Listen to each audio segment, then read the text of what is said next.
మనము కొన్ని సుభాషితాలు అంటే పద్య రూపంలో ఉంటాయి, సామెతల రూపంలో ఉంటాయి, నీతి వాక్యాల రూపంలో, శ్లోకాల రూపంలో ఉంటాయి. వాటి గురించి ఇప్పుడు మనం తెలుసుకుందాం. వింటూనే ఉంటాం చాలా వరకు. కొన్ని సూక్తులు సామెతల్లో కూడా ఉంటాయి ఫ్రెండ్స్. ఈరోజు మనం తెలుసుకుందాం, వాటి గురించి డిస్కషన్ చేసుకుందాం. అయితే ఒకటి ఏంటంటే, కొన్ని మనకి తెలుసు తెలుగులో ఉంటాయి సామెతలు, శ్లోకాలు, సూక్తులు కూడా. అట్లానే మన ఏంటిది ఇది సంస్కృతంలో కూడా ఉంటాయి ఫ్రెండ్స్. అయితే సంస్కృతంలో ఉన్నటువంటి కొన్ని వాక్యాలకి మూల శ్లోకాలు ఉంటాయి. వాటి యొక్క అర్థాలను మనం తెలుసుకుందాం. సంస్కృత వాక్యాలకి మూల శ్లోకాలు. మనము తరచుగా వినే కొన్ని సంస్కృత వాక్యాలకి మూల శ్లోకాలు కొన్ని ఉంటాయి. మనము తరచుగా వినే కొన్ని సంస్కృత వాక్యాలకి మూల శ్లోకాలు తెలుసుకోవాలి అనిపించడం మనందరికి కూడా సహజంగా కోరిక ఉంటుంది ఫ్రెండ్స్. అలాంటి వాటిని కొన్నింటిని మీకోసము సిద్ధం చేశారు. ముందుగా మనము తరచుగా వినే మూల వాక్యాలు: ధర్మో రక్షతి రక్షితః, సత్యమేవ జయతే, అహింసా పరమో ధర్మః, ధనం మూలమిదం జగత్తు, జననీ జన్మభూమిచ్చ, స్వర్గాదపి గరీరసి, కృషితో నాస్తి దుర్భిక్షం, బ్రహ్మణానాం అనేకత్వం, యథా రాజా తథా ప్రజ, పుస్తకం వనిత విత్తం, పరహస్తం గతం గతః. ఇది బుద్ధి కర్మానుసారిణి, భార్య రూప ప్రతిశత్రు, స్త్రీ బుద్ధి ప్రళయాంతకః, వృద్ధనారీ ప్రతిమత, అతి వినయం దుర్థరక్షణం, ఆలస్యం అమృతం విషం, దండం దశ గుణం భవేత్. ఇవి మన చెవిన పడుతూనే ఉండే మూలవాక్యాలు. వీటిని ఇప్పుడు పూర్తి పాఠాలుగా చూద్దాం. మనం ధర్మ ఏవో హతో హంతి, ధర్మో రక్షతి రక్షితః, తస్మా ధర్మో నా హత్వన్వో, మనోధర్మో హత్రో వ్రదితే. దీని యొక్క భావం ఏంటిది? ధర్మాన్ని మనం ధ్వంసం చేస్తే అది మనల్ని ధ్వంసం చేస్తుంది. దానిని మనం రక్షిస్తే అది మనల్ని రక్షిస్తుంది. అందుచేత ధర్మాన్ని నాశనం చెయ్యకూడదు. ఎవరికి వారే తమంత తాముగా నశించిపోవాలని కోరుకోరు కదా. ఇది సత్యమేవ జయతే నామృతం, సత్యేన పత వితతో దేవయానః, ఏనాక్రమం తుషోహోయప్తి కామ, యత్ర తత్సస్య పరమం నిదానం. అంటే దీని అర్థం చూడండి. దానికి సంబంధించిన శ్లోకం ఇది. సత్యమే జయిస్తుంది, అసత్యం కాదు. సత్యం వలన దేవతల మార్గము కనిపిస్తుంది. సత్యం వలన మహర్షులు కోరికలు లేనివారై పరమేశ్వరుని పొందగలుగుతున్నారు. ఈశ్వరుడు సత్యస్వరూపుడు. ఇక ఇంకొకటి, అహింసా పరమో ధర్మః, తథా హింసా పరం తపః, అహింసా పరమం జ్ఞానం, అహింసా పరమార్జనం. అహింస గొప్ప ధర్మం, గొప్ప తపం, మంచి జ్ఞానం, గొప్ప సాధన.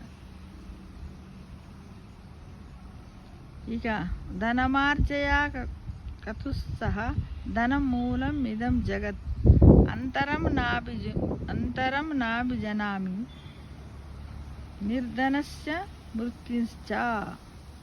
మృతస్య.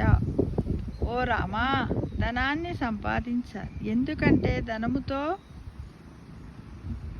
లోకమంతా ఉంది. ఈ విషయంలోని ఆంతర్యం గమనించాలి. ధనము లేనివాడు మృత్యునితో సమానం. ఇంకా కృషితో నాస్తి దుర్భిక్షం, జపతో నాస్తి పాతకం, మౌనేన కలహం నాస్తి జాగ్రత్తో భయం. చక్కగా వ్యవసాయం చేస్తే కరువు అనేదే ఉండదు. జపతపాలు చేస్తే పాపం పోతుంది. మౌనంగా ఉంటే ఎవ్వరితోనూ విరోధం ఉండదు. జాగరూకతతో ఉంటే దేనికి భయపడే పని లేదు అని అర్థం. ఇది మన పుస్తకం వనితా విత్తం పరహస్తం గతం గతః అథవా పునరాయతి జీర్ణభ్రష్టచ ఖండశ. అంటే పుస్తకము, స్త్రీ, ధనము ఇవి మన వద్ద ఉన్నంతసేపే ఇతరుల చేతిలో పడితే మరి వాటి పని అంతే, తిరిగి వస్తాయనుకోవద్దు. ఒకవేళ వచ్చిన సర్వనాశనమైపోయిన స్థితిలో మనకి తిరిగి దక్కుతాయి సుమి. స్త్రీని జాగ్రత్తగా చూసుకోవాలనే భావం ఇక్కడ గ్రహించాలి.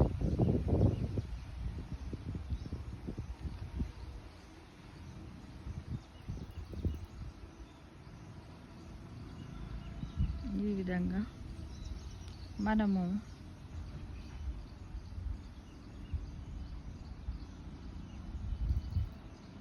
కొన్నిటి గురించి అర్థాలను మనం తెలుసుకుంటున్నాం ఫ్రెండ్స్. ఇక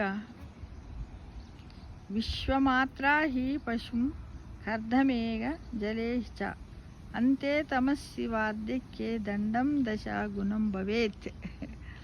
అంటే ఏంటిదంటే పక్షులు, కుక్కలు, శత్రువులు, పాములు, పశువులు వీటిని అదుపు చేయడానికి వరుసగా బురదలో, నీటిలో, చీకటిలో, గుడ్డితనములో, ముసలితనములో సాయంగా ఉండేది చేతికర్ర. అందువల్ల దండానికి దశగుణాలు ఉన్నాయని సుమి దీని అర్థం. ఇవి మనము ఈరోజు తెలుసుకున్నటువంటి సంస్కృత వాక్యాలకు మూల శ్లోకాలు ఫ్రెండ్స్. ఎక్కడైనా ఇలాంటివి దొరికినట్టయితే తప్పకుండా మనం సేకరించి ఒకటి చేయడానికి ప్రయత్నించండి. ఇంకొకటి ముఖం పద్మదళాకారం వచచందన శీతలం హృదయకర్తరీ తుల్యం అతి వినయ దుర్త లక్షణం. ముఖమేమో పద్మములాగా ఉంటుంది, మాటలేమో చందనం వలె చల్లగా ఉంటాయి. కానీ దుర్జనుని మనస్సు మాత్రము కత్తెర పిట్టలాంటిది.